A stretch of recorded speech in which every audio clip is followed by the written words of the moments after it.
K6M Productions Inc. here. Tyler's gonna attempt to carve or boondock the M5. By the way, this is an iPod 4th gen HD video. Makes a pretty good video. He's a noob at this, so he's not too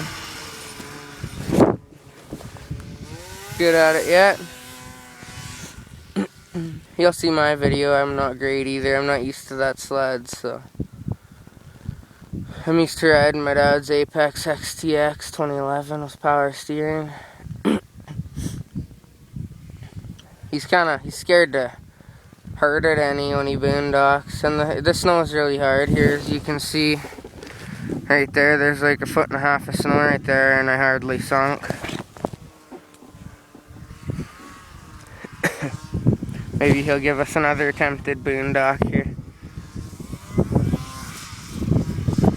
It'd be better if we had a little bit more snow. We're supposed to get 10 centimeters this weekend, so.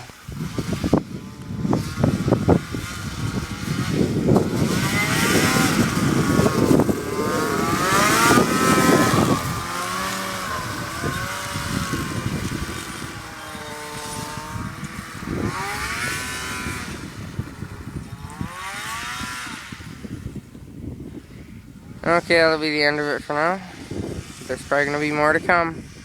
Peace out.